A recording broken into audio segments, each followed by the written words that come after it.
Hello and welcome प्यारे बच्चों। तो आज हम शुरू करते हैं हमारा जो एक्सरसाइज इंटीग्रेशन में 7.5 शुरू करना है। उसमें हम एक नया कॉन्सेप्ट पढ़ने वाले हैं जो है आंशिक भिन्नों द्वारा समाकलन, है ना, इंटीग्रेशन बाय पार्शियल फ्रैक्शन। तो अब ध्यान ये देना आपको कि आपको यहाँ पे परिमेय फलन दिया हुआ आएगा ना, और उसका आपको क्या करना है, समाकलन करना है। जैसे इंटीग्रेशन ऑफ, यहाँ कुछ लिखा हुआ आएगा 3x+1 और डिवाइड में लिखा हुआ आएगा कुछ भी आ सकता है ना, यहाँ भी दो गुणनखंड आ सकते हैं, 3 आ सकते हैं, या दो घात वाले, एक घात वाले आ सकते हैं। x+1 इंटू x+2 ये आ गया ना। अब ये आपको देखना है कि ये जो यहाँ पर एक फलन लिखा हुआ है, ये परिमेय फलन तो है ना, लेकिन ये क्या उचित परिमेय फलन है या विषम परिमेय फलन है ना। दो प्रकार का होता है परिमेय फलन। परिमेय फलन कितने टाइप का हो सकता है? दो प्रकार का हो सकता है। कौन सा कौन सा? एक तो हो सकता है उचित परिमेय फलन, उचित परिमेय फलन हो सकता है। और दूसरा जो टाइप है वो हो सकता है विषम परिमेय फलन। तो और ये तो आपको पता ही है, परिमेय फलन आप किसे बोलोगे? जिसका रूप ऐसा हो ना, px और बटे में qx, ऐसा अगर कोई फलन है उसको हम बोलते हैं परिमेय फलन। तो उचित परिमेय फलन और विषम परिमेय फलन दो प्रकार का होगा। उचित क्या होता है, ध्यान से समझना। उचित का मतलब ये है यहाँ पर कि उसमें अंश और हर है ना, दो अंश और हर। तो यहाँ अंश की घात क्या होनी चाहिए? घात क्या होनी चाहिए? छोटी। घात क्या होनी चाहिए? छोटी होनी चाहिए। और जो भाग में उसकी घात क्या होनी चाहिए? हर की घात क्या होनी चाहिए? बड़ी। घात बड़ी होनी चाहिए। और विषम परिमेय फलन में क्या होता है? ऊपर उसकी घात या तो अंश और हर की घात क्या होती है? बराबर, या फिर अंश की घात क्या होगी? बड़ी। अंश की घात हर से बड़ी होगी या बराबर होगी, या फिर बराबर होगी, उसे हम बोलेंगे विषम परिमेय फलन। तो जब सवाल में विषम परिमेय फलन आएगा ना, तो उसको आपको उचित परिमेय में बदलना पड़ेगा। वो कैसे बदलेंगे? भाग करके बदलना है, वो मैं आपको पूरा बताऊंगा। अब ये जो आंशिक भिन्न के द्वारा हम समाकलन करते हैं, तो इसमें तीन चार टाइप के अलग अलग सवाल बनते हैं, उनके बारे में बात करेंगे अभी। अगर मान लो सवाल इस प्रकार आता है कि ऊपर आपको एक फंक्शन दिया हुआ आएगा, है ना, ऊपर एक फंक्शन दिया हुआ आएगा, यहाँ पर मैंने लिखा px। तो ये फंक्शन की बात कर रहा हूँ, इंटीग्रेशन में यहाँ से हटा देता हूँ, और भाग में अगर लिखा हुआ है x+a और x+b, तो इसे हम क्या लिखेंगे? इसे मैं, है ना, ये पूरा एक वास्तविक भिन्न है, तो इसको हम आंशिक भिन्नों में तोड़ देंगे, है ना, ब्रेक कर देंगे इसको।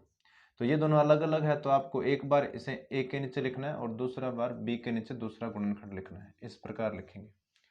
और यहाँ से a और b के मान कैसे निकालेंगे वो हम सवालों में पढ़ेंगे। उसके बाद में अगर, ये तो फर्स्ट कंडीशन होगी, इसके बाद में अगर सवाल में ये आता है p(x) अपॉन x+a x+b और इसका होल स्क्वायर, तो इसमें आपको ना a के डिवाइड में लिखना है x+a प्लस b के डिवाइड में लिखना है x+b।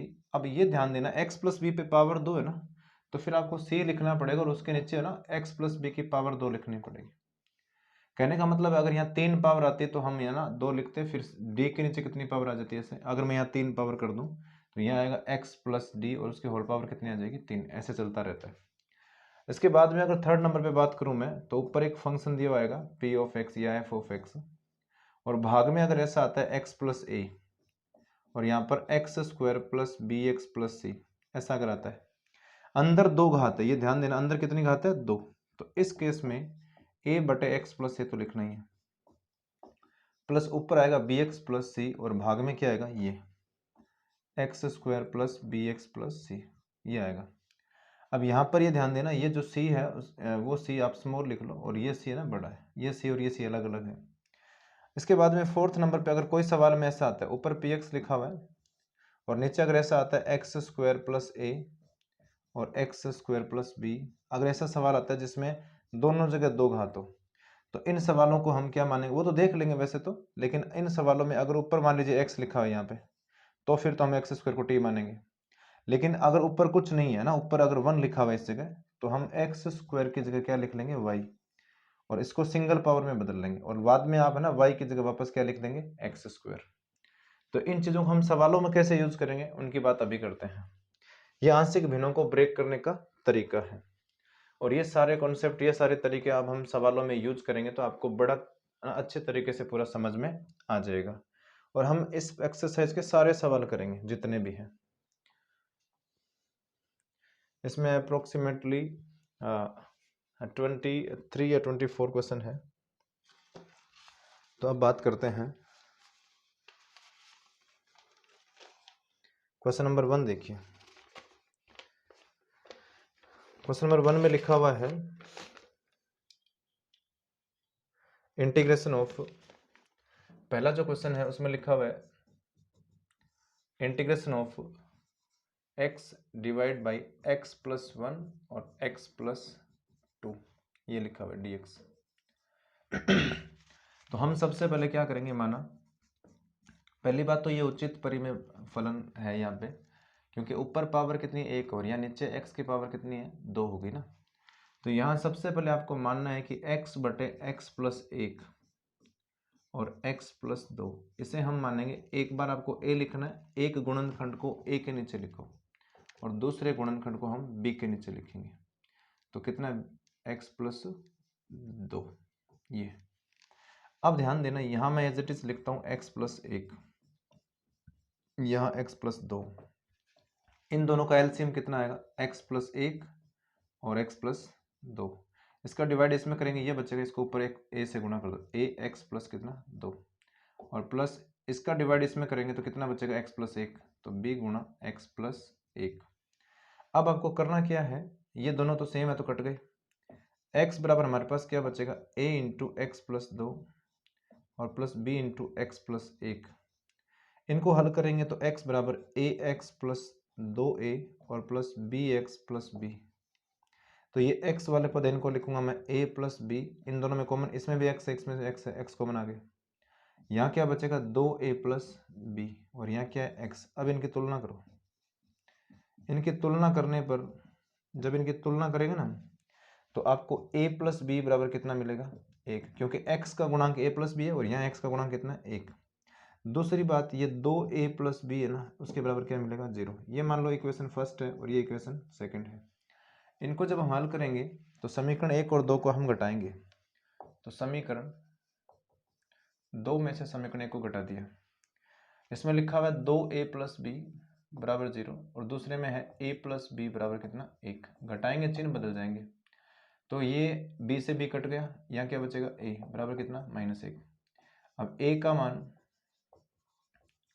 समीकरण 1 में रख लेंगे, तो a का मान हमारे पास है कितना, -1, वो -1 इसमें रखो, तो b, और यहाँ मैंने -1 लिखा, +1, प्लस बराबर क्या होगा, 1 होगा। ये देखो इसमें रखा है, -1 लिख दिया, -1 दूसरी तरफ जाएगा तो b बराबर कितना आ जाएगा, 2। a का मान आ गया, b का मान आ गया, और ये जो a b के मान है ना वो इसमें रखेंगे। तो ध्यान देना, x बटे में क्या है, x प्लस 1, और दूसरा x प्लस 2 है, बराबर हमारे पास क्या है, a बटे ये है, तो a का मान कितना है, -1, भाग में क्या है, x प्लस 1, और प्लस b का मान 2 है और भाग में क्या है, x प्लस 2। अब आपको समाकलन में आपके पास ये था ना, तो समाकलन में आप अब इसकी जगह क्या लिखोगे, ये लिखोगे। तो अब ध्यान देना, इंटीग्रेशन आपको इसकी जगह क्या लिखना है, -1 बटे एक्स प्लस 1 और प्लस 2 बटे एक्स प्लस 2, ठीक है, इंटू dx। अब अलग अलग समाकलन करेंगे तो यहाँ होगा क्या, इसका अलग करेंगे तो क्या आएगा, i बराबर माइनस बाहर 1/x प्लस 1 dx, और ये 2 कांस्टेंट है, ये कहाँ आएगा, बाहर। इंटीग्रेशन 1 बटे एक्स प्लस कितना, 2 dx। अब आपको पता है 1/x का क्या होता है, log x। log x का मान कितना है, x प्लस 1 है, x की जगह आ गया ना, प्लस 2, इसका कितना आएगा, log mod of x plus कितना, 2, ठीक है, और प्लस क्या आएगा, c। अब ध्यान देना, इस 2 पावर को पीछे भेजो, तो इसको मैं लिख सकता हूँ log mod of x plus 2, और ये 2 पावर पीछे चली गई। यहाँ क्या होगा, minus log of mod of x plus 1 और प्लस कितना, c। अब इसमें log की प्रॉपर्टी लग रही है, log m minus log n, तो ये क्या होगा, log x प्लस 2 का होल स्क्वायर और भाग में x प्लस 1 और प्लस कितना आएगा c। ये फाइनली आंसर आ गया।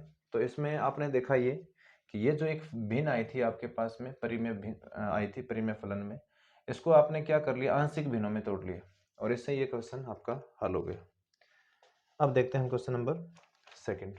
ये फर्स्ट था, आप वीडियो को पॉज कर ले फिर नोट कर ले। अब बात करेंगे सेकंड क्वेश्चन की। सेकंड तो बड़ा सिंपल है, ये तो वैसे तो ये डायरेक्ट फॉर्मूले से हो जाएगा, तो मैं फॉर्मूले से करवाऊंगा इसको, और ये फॉर्मूला हम पढ़ चुके हैं लास्ट एक्सरसाइज 7.4 में। तो अब ध्यान देना, इसमें जो सेकंड क्वेश्चन है उसमें लिखा हुआ है integration of 1/x² minus note dx। तो ये तो डायरेक्ट सवाल बन गया ना, इसको हम लिख सकते हैं 1/x² माइनस 3 का स्क्वायर। फॉर्मूला मैं बता देता हूँ यहाँ कौन सा लगेगा, फॉर्मूला लगेगा 1/x² minus a², 1/x² minus a²। तो फॉर्मूला होता है 1/2a log x minus a और भाग में आएगा x plus a।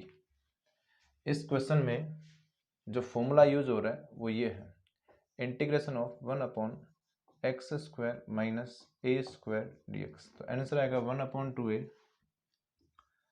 log of mod of x minus a upon x plus a और divide plus c।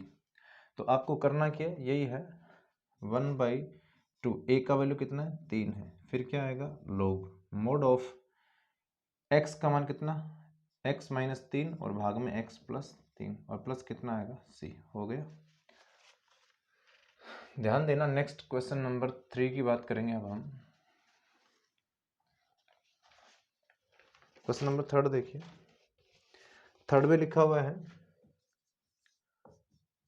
Integration of 3x minus 1 और divide by x minus 1 x minus 2 x minus 3 dx।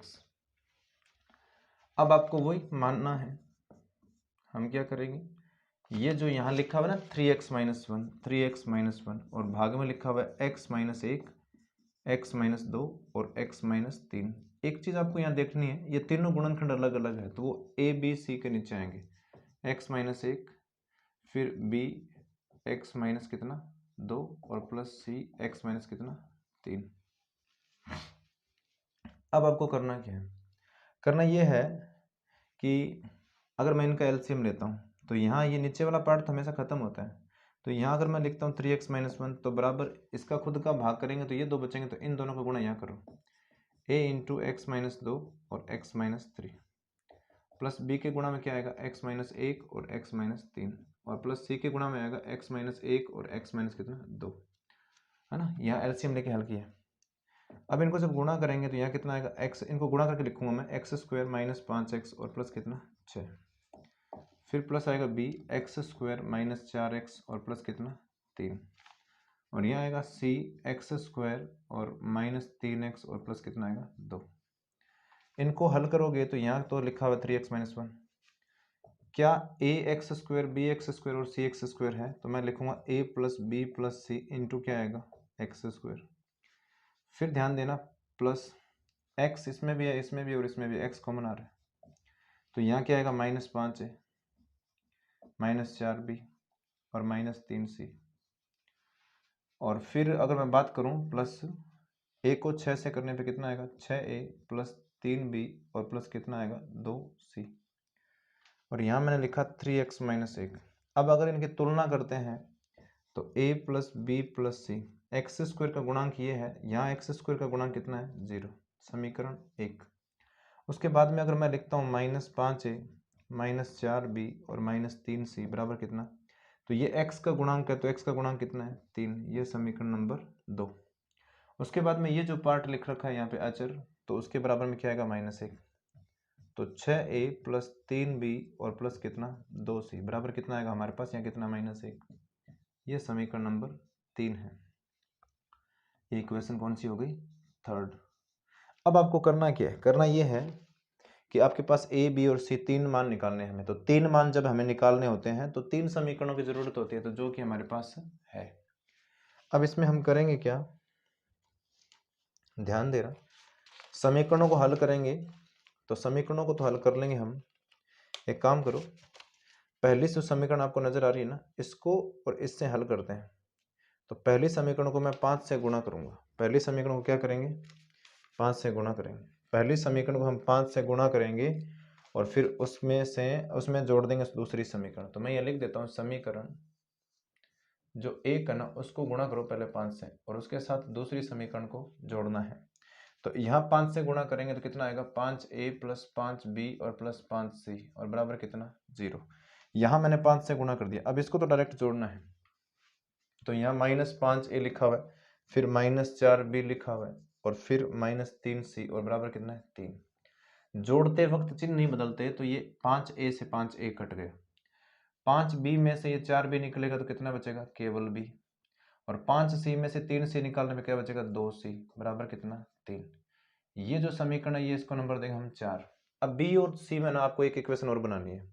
तो हम क्या करेंगे, समीकरण 1 और अब हम हल करेंगे किसको, 1 और 3 को। तो यहाँ 6 से गुणा करूंगा मैं, क्या करूंगा, 6 से। ध्यान देना, समीकरण 1 को गुणा करेंगे हम 6 से और इसमें से समीकरण 3 को घटाएंगे। तो जब ऐसा करेंगे तो समीकरण 1 को 6 से गुणा करने पे कितना आएगा, ध्यान देना, 6 से गुणा करने पे कितना आएगा, 6a प्लस 6b और प्लस 6c और बराबर कितना, 0। फिर समीकरण 3 में लिखा हुआ हमारे पास 6a प्लस 3b और प्लस 2c और बराबर कितना, -1। और जब इनको घटाएंगे तो घटाते तो चिन्ह बदलते हैं, माइनस माइनस माइनस और यहाँ पे प्लस। हल करने पे यहाँ देखिए a से a कट गया है ना। 6 में से 3b निकालने पे कितना बचेगा, 3b और 6 में से 2c निकालने पे कितना बचेगा, 4c बराबर कितना, 1। ये जो है वो समीकरण नंबर कौन सी है, 5 है। अब ध्यान देना, ध्यान आपको ये देना है कि समीकरण आप 4 और 5 को देखें। 4 और 5 को जब देखते हैं तो समीकरण 4 को गुणा करना पड़ेगा आपको। समीकरण देखो, समीकरण इसमें 4b बनाएंगे, सॉरी 3 से गुणा करेंगे तो 3b, यहाँ भी 3b। तो इसे अगर मैं 4 से गुणा कर, सॉरी 4 से नहीं, 3 चाहिए ना मैं, तो यहाँ 3b बनाने के लिए समीकरण को किससे गुणा करना पड़ेगा, 3 से, और इसमें से समीकरण 5 को घटाना पड़ेगा। समीकरण 4 को गुणा करेंगे हम 3 से तो कितना आएगा, 3b। यहाँ 3 से गुणा करने पे कितना आएगा, 6c और बराबर 3 थी कितना, 9। जब मैं इसको नीचे लिखूंगा 3b और प्लस 4c और बराबर 1 और घटाना है तो चिन्ह बदलेंगे, माइनस माइनस और यहाँ पे माइनस। तो 3b से 3b कट गया। 6c में से 4c निकालने पे कितना बचेगा, यहाँ बचेगा 2c और बराबर कितना बचेगा हमारे पास, यहाँ पे 8, यहाँ माइनस है। तो फिर c बराबर कितना आएगा, 4। अब जब c का मान 4 है तो जब मैं 4 यहाँ लिखूंगा, c का मान किस में रखेंगे, समीकरण, ध्यान देना, c का मान समीकरण 4 में रखेंगे। तो यहाँ 4 लिखूंगा तो 8, 8 इस तरफ जाके माइनस का, तो b बराबर कितना आएगा, 3 माइनस 8, मतलब b बराबर कितना आएगा, -5। आपको मान मिल चुका है b का और c का, तो हम मान रखेंगे समीकरण 1 में। तो समीकरण 1 से आपको करना है कि उसमें a है, माइनस b का मान 5 है और c प्लस का है तो प्लस कितना, 4 बराबर कितना, 0। तो a बराबर कितना आएगा, +1 आएगा। कितना आएगा, +1। a का मान आ गया। तो आपको a का मान मिल चुका है, आपको b का मान मिल चुका है और आपको क्या मिल चुका है, c का मान मिल चुका है। तो a b c के मान आपके पास आ चुके हैं, तो आपको ये सारे मान इसमें रखने हैं ना, ध्यान देना। तो अब हम करेंगे क्या, ध्यान देना, मैं आप इतना नोट कर लो, मैं इसको इरेज कर रहा हूँ, ध्यान देना। तो हम क्या करेंगे, वो जो a b c के मान है वो मैं इसमें रखूंगा, है ना, इसमें रखेंगे। तो मैं तो इसको हटाऊंगा नहीं, लेकिन आपको दोबारा लिखना है। हमारे पास a b और c के मान आ चुके हैं, तो ये इक्वेशन आपको दोबारा लिखनी है और इसमें a b c के मान रखने हैं। तो हमारे पास a b और c के मान आ गए, तो यहाँ से मैं a b c को हटा देता हूँ। a का मान आपको कितना मिला, 1। b का मान कितना मिला आपको, -5 और c का मान कितना है, 4। अब इंटीग्रेशन में ये था ना, तो इसकी जगह हम ये लिख सकते हैं। ध्यान देना, अब इंटीग्रेशन में हमारे पास ये था, तो इंटीग्रेशन 1/x-1 प्लस नहीं आएगा, प्लस माइनस क्या हो गया, माइनस। तो यहाँ आएगा -5/x-2 और प्लस 4/x-3 और इंटू क्या है, dx। अब इसका आपको समाकलन करना है, तो 1/x- का कितना होगा, log mod of x-1 -5 को बाहर निकाला तो यहाँ कितना आएगा इसका log of mod of x - 2, और 4 को बाहर निकाला तो यहाँ कितना आएगा log ऑफ x - 3 और प्लस क्या आएगा c। अब इसमें log की प्रॉपर्टी लगती है तो लगा देनी चाहिए, वरना इतना ही छोड़ देना, है ना। ये कंप्लीट हो गया। तो मैं फिर बता देता हूँ, समाकलन करना इतना डिफिकल्ट नहीं है। इस पार्शियल फ्रैक्शन में आपको ए बी सी के मान निकालने में थोड़ा टाइम लगता है ना। वैसे इसका एक ट्रिक भी होता है, लेकिन वो ट्रिक क्या कंपटीशन एग्जाम में काम आता है। यहाँ पे आप अगर ट्रिक से ए बी सी के मान निकालते हो तो आपको बोर्ड एग्जाम में मार्क्स नहीं मिलेंगे। तो ये आपका क्वेश्चन कंप्लीट हो चुका है, थर्ड। अब हम बात करेंगे क्वेश्चन नंबर 4 की। मैं कोशिश कर रहा हूँ कि मैं सारे सवाल करवा दूँ, और लगभग सेम सवाल है। आपको ए बी सी के मान निकालने हैं आपको इसी तरीके से, ठीक है। ए बी सी के मान निकालने के बाद में तो आपको डायरेक्ट फॉर्मूले से, यही बेसिक फॉर्मूलों से ही सवाल हो रहा है। सवाल जो चौथा है उसमें भी सिमिलर ही है, 3 गुणनखंड दे रखे हैं। Integration of x upon x - 1, x - 2 और x - 3 इंटू dx। अब इसमें आपको करना क्या है, करना ये है, हम वही मान के करेंगे कि ये जो x और अपॉन x - 1 है, x - 2 है और x माइनस कितना है 3। अब 3 गुणनखंड है तो हम क्या लिखेंगे इसे, a बटे x - 1 प्लस b बटे x - 2 और प्लस c बटे कितना आएगा x - 3। अब आपको करना क्या है, यहाँ मैं लिखूंगा x, क्योंकि यहाँ जब मैं इसका एलसीएम लूंगा तो ये सेम पार्ट है, ये भी सेम कट गया वो तो a के इंटू में क्या आएगा x - 2 और x - 3 प्लस b के इंटू में क्या आएगा, खुद वाला नहीं आता है, बाकी जो बच गए वो आएंगे, तो x - 3 और c के इंटू में क्या आएगा, ये दोनों x - 1 और x - 2। अब आपको इनको हल करना है ना, इनको क्या करना है, हल करना है। इनको जब आप हल करोगे, इनको जब हम हल करेंगे तो यहाँ ध्यान देना, x बराबर a into x square minus 5x और प्लस कितना 6 plus b into x square minus 4x और प्लस कितना 3, और यहाँ आएगा c into x square minus 3x और प्लस कितना 2। यहाँ x बराबर क्या है, a plus b plus c into क्या आएगा एक्स स्क्वायर। फिर a को यहाँ गुणा करेंगे तो प्लस x कॉमन आ गया, x देखो इसमें भी है, इसमें भी और इसमें भी है, तो क्या आएगा -5a -4b और -3c और प्लस 6 को a से गुणा करने पे कितना आएगा 6a, फिर 4c, c नहीं है b है सॉरी, 4b और 4 नहीं है 3 है, 3 को b से गुणा करने पे कितना आएगा 3b और c को 2 से करने पे कितना आएगा 2c। अब अगर मैं यहाँ तुलना करता हूँ, यहाँ क्या करेंगे हम, तुलना करने पर, तो जब आप तुलना करते हो तो x का गुणांक यहाँ पे कितना ये है, तो यहाँ पे 1 है, लेकिन x स्क्वायर का गुणांक यहाँ नहीं है, तो a प्लस बी प्लस सी बराबर कितना आएगा 0। समीकरण कौन सी, 1। इसी प्रकार जब आप -5a -4b और -3c बराबर कितना आएगा 1, ये समीकरण 2 है। फिर आपको 6a प्लस 3b और प्लस 2c बराबर कितना है हमारे पास 0। तो अब ये 2c है ना, ये समीकरण नंबर 3 है। अब इन तीनों समीकरणों को जैसे मैंने अभी पीछे वाले सवाल में हल किया वैसे ही आपको हल करना है, और हल करके करना क्या है, आपको ए बी सी के मान निकाल के आपको इसमें रखना है।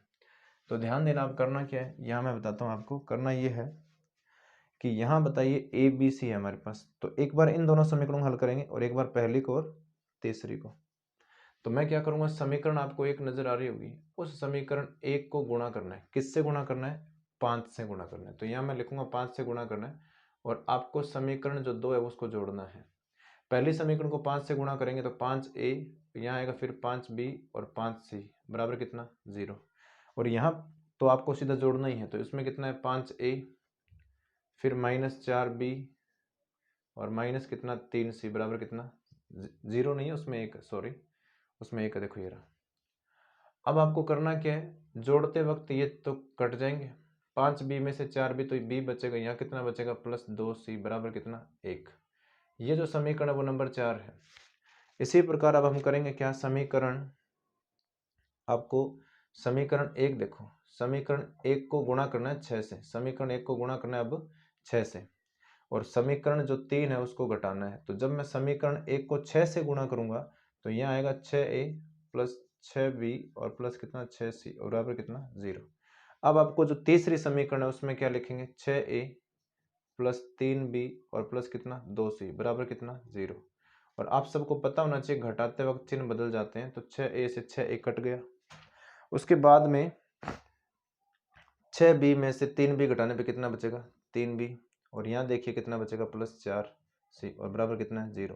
और ये समीकरण कौन सी आ गई आपकी। और यहाँ पर एक काम चलो ये लिख लो इतना ना। और ये समीकरण कौन सी आ गई 5। अगर मैं समीकरण 4 और 5 को देखें हम, तो इसे आप ना 2 से गुणा करो, तो समीकरण जो 4 है उसे हम गुणा करेंगे 2 से और इसमें से समीकरण 5 को घटाएंगे। यहाँ अगर मैं 2 से गुणा करता हूँ तो आएगा मेरे पास 2b और फिर 2 से गुणा करूंगा तो आएगा 4c और बराबर कितना आएगा 2। यहाँ 2 से गुणा किया, इस समीकरण में कितना लिखा हुआ है 3b, यहाँ कितना है प्लस 4c और बराबर कितना है 0। घटाते वक्त चिन्ह बदल जाते हैं, तो ये ध्यान देना 4c से 4c कट गया, तो यहाँ बचेगा माइनस b, कितना माइनस b और बराबर कितना है 2। तो b बराबर कितना आएगा -2 आएगा, b बराबर क्या आ गया -2।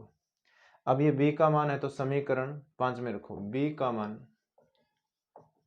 मान समीकरण 5 में रखने पर, जब b का मान मैं 5 में रखूंगा तो यहाँ 5 में b का मान कितना रखना है -2, तो 3 गुणा में -2 लिखा और प्लस कितना है 4c बराबर क्या है 0।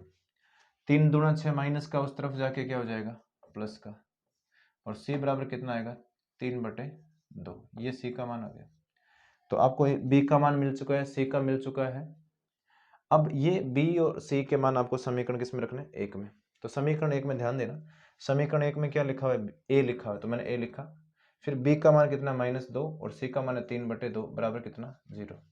इसको जब हल करेंगे तो यहाँ पर a 2 दूना 4 प्लस तो -1/2 बराबर 0, तो a का मान आएगा 1/2 प्लस का है ना 1/2 ही आ गया। अब ये जो आपके पास मान आए हैं वो सारे मान आपको इसमें रखने होते हैं ना, तो ये आप इतना नोट कर लो, उसके बाद में मैं तो इरेज कर देता हूँ लेकिन आपको लिखना पड़ेगा आगे। तो इसमें मैं a और b और c के मान रख दूंगा, यहाँ पे मैंने a b और c के मान लिखने हैं, ठीक है। तो ध्यान देना, इसमें a b c के मान हम रख देंगे अब, और फिर तो आपको इंटीग्रेशन करना ही है। और इंटीग्रेशन सिंपल होगा लॉग का, इसमें ज़्यादातर ना वही फॉर्मूला लगेगा 1/x वाला है ना, तो उसका कितना होता है इंटीग्रेशन लॉग होता है, log of mod of x।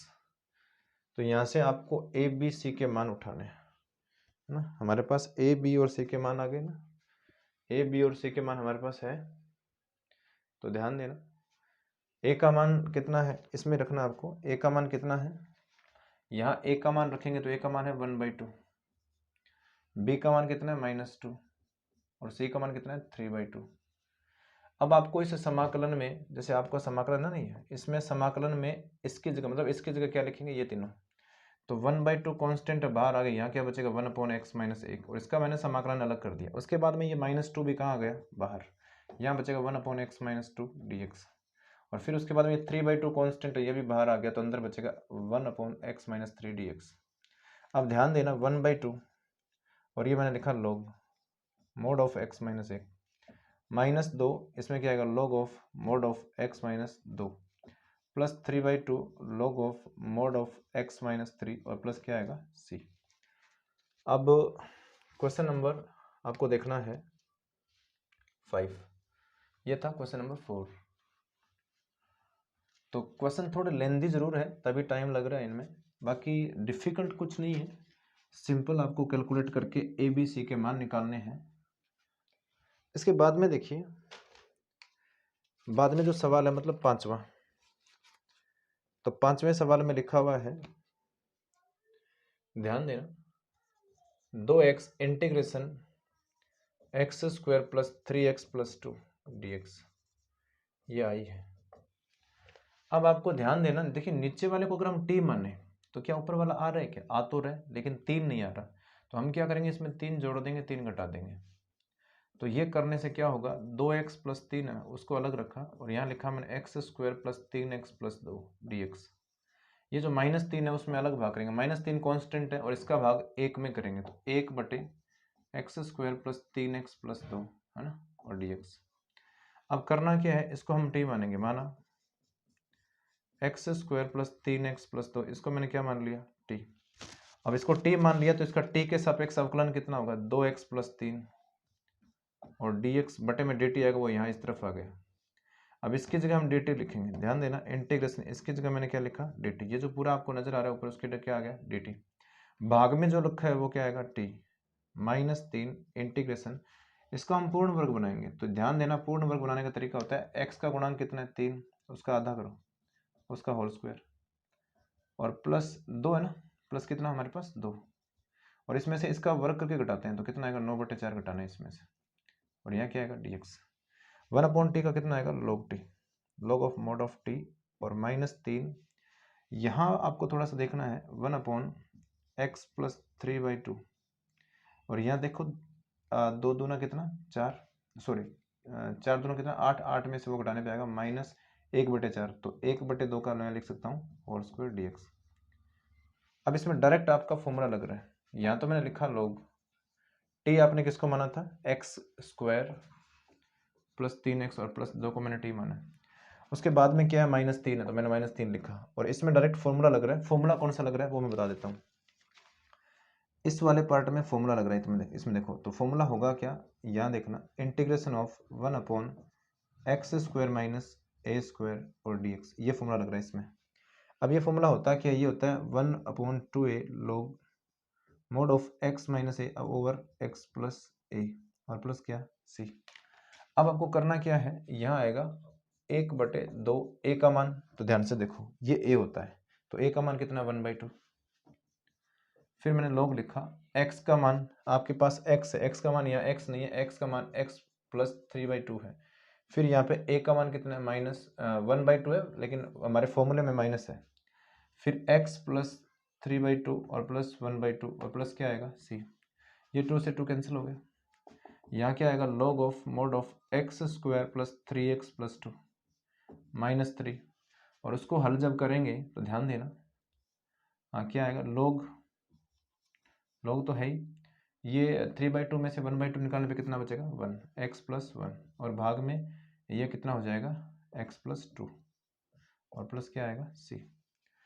तो ये आपका क्वेश्चन कंप्लीट हो चुका है नंबर 5, ये 5वां सवाल था प्यारे बच्चों। अब हम बात करेंगे क्वेश्चन नंबर 6 की।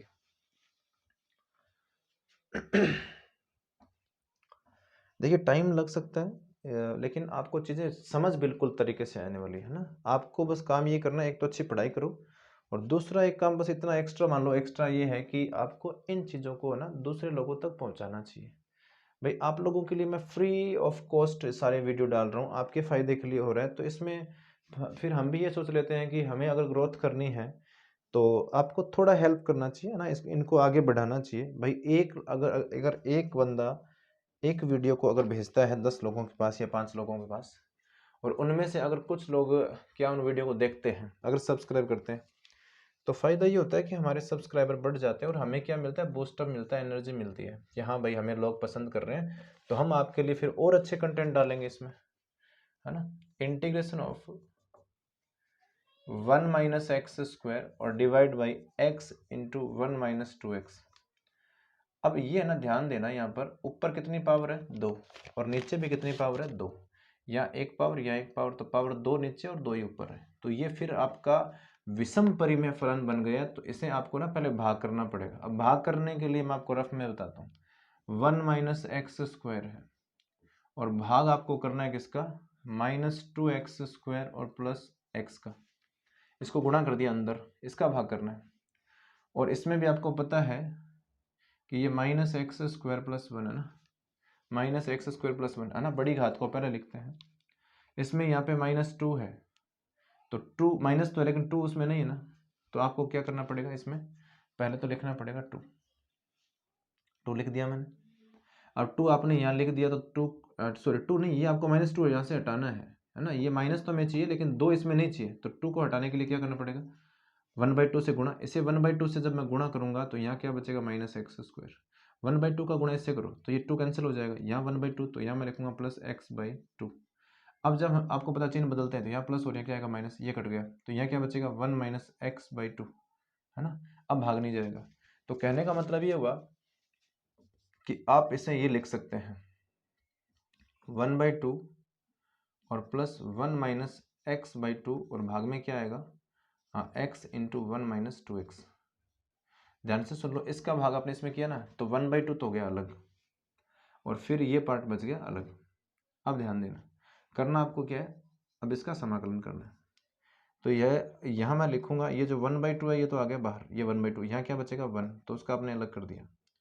यहाँ पर क्या लिखा हुआ है, यहाँ पर इसे जब हम हल करेंगे तो इसमें क्या आएगा, बीच में क्या है प्लस 1 माइनस एक्स बटे 2 और भाग में है x into 1 minus two x D x. अब 1 का तो हो जाएगा है ना, इसका भी अलग कर दिया ना, हाँ 1 का हो जाएगा, ये जो ध्यान से सुन लेना इसका तो हो जाएगा, लेकिन यहाँ देखना ध्यान से, तो क्या नीचे वाले को टी मानने से ऊपर वाला आ रहा है क्या, नहीं आ रहा, तो ऊपर वाले को भी एडजस्ट करना पड़ेगा। तो एक काम कर लेते हैं हम, आंशिक भिन्न से कर लेते हैं इसको ना, इसका तो हो रहा है आई बराबर मैं लिख भी देता हूँ 1/2, 1 का कितना होगा x और प्लस इंटीग्रेशन, इसको अगर हम करें तो इसको 2 को यहाँ इंटू करेंगे तो कितना आएगा 2 माइनस एक्स, तो मैंने लिखा 2 माइनस एक्स, वो 2 डिवाइड में उसको कहाँ निकाल दिया मैंने बाहर, और भाग में क्या है x और 1 माइनस टू एक्स और डी एक्स। अब इसको आंशिक भिन्न से कर लेंगे, ध्यान देना आंशिक भिन्न द्वारा, आंशिक भिन्न